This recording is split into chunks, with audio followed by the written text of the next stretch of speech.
This is Tim Bryce with my column entitled Birth of a Nation. Despite America's fears of Muslim terrorists in the Middle East, we're witnessing the birth of a new nation, which is a rare occurrence.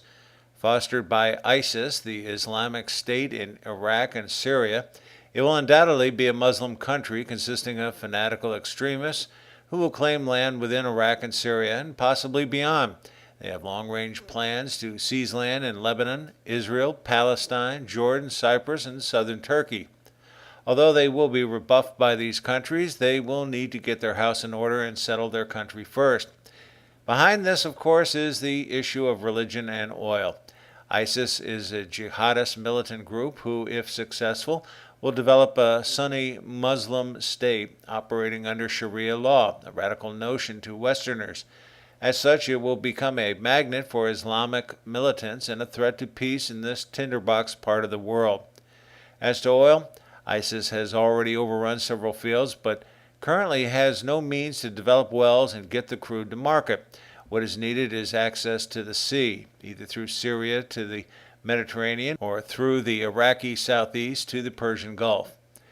Turkey and Iran are much too strong to allow ISIS to pass, nor would Israel and Jordan. No, ISIS will have to fight its way through Syria or Iraq in order to access the sea. It is also likely ISIS will try to capture Baghdad, either by force or by siege. This ultimately defines their battle strategy. If they fail to break through to the sea, their movement will collapse. ISIS considers Mr. Obama a weak president who does not want to put boots back on the ground in Iraq. He may rattle some swords, but reinserting troops into Iraq is out of the question. Instead, the president will likely offer intelligence, military leadership, and airstrikes. The loan of heavy weapons like tanks and cannons is unlikely, as it may fall into rebel hands. Historically, America has not been successful in developing countries in our image. Only the Philippines comes close to following the American model. In contrast, Great Britain excelled in building an empire which included North America, Australia, India, South Africa, and many small islands, for a total of 53 countries in today's Commonwealth. Iraq was an experiment to see if we could instill democratic principles in the Middle East, a foreign concept to that region which has primarily been ruled by monarchies and dictatorships. The idea of three separate but equal branches of government is unfathomable to this barbaric part of the world. The United States would have been better off conquering Iraq, seizing the oil fields, and ruling the nation until such time Iraqis demonstrate they possess the desire and temperament to accept democracy. Thus far, they haven't. By deserting the region, America has left a shaky country prone to takeover. By March 2013, the total cost of the Iraq War was estimated to have been $1.7 trillion by the Watson Institute of International Studies at Brown University.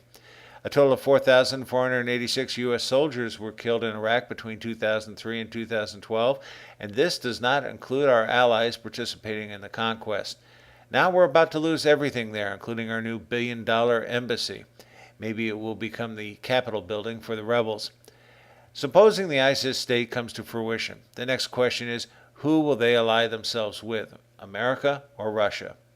Frankly, neither, as they despise both countries. Instead, they will become a belligerent independent state, much like Cuba, Iran, and North Korea, and will suffer from the same type of UN economic sanctions. They will have few allies in the area. Keep in mind, the long-range objective of ISIS is to dominate Iraq, Syria, and beyond. They are well-armed, well-financed, and very determined.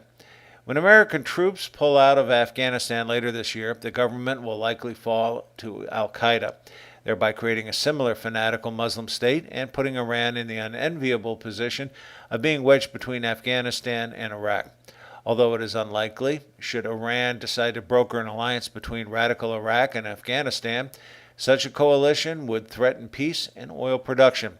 This would represent a genuine threat to Pakistan, Saudi Arabia, Turkey, and just about everyone else in the region.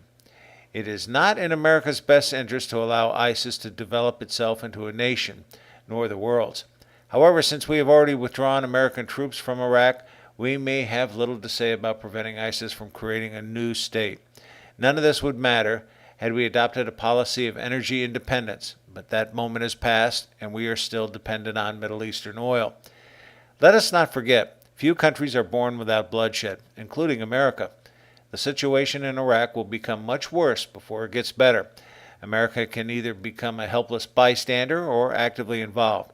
Americans may be tired of the conflict there, but we have too much invested, both in the past and in the future, to allow a new radical country to emerge. Friends, keep the faith. This is Tim Bryce in Palm Harbor, Florida. Follow me on the internet at timbryce.com.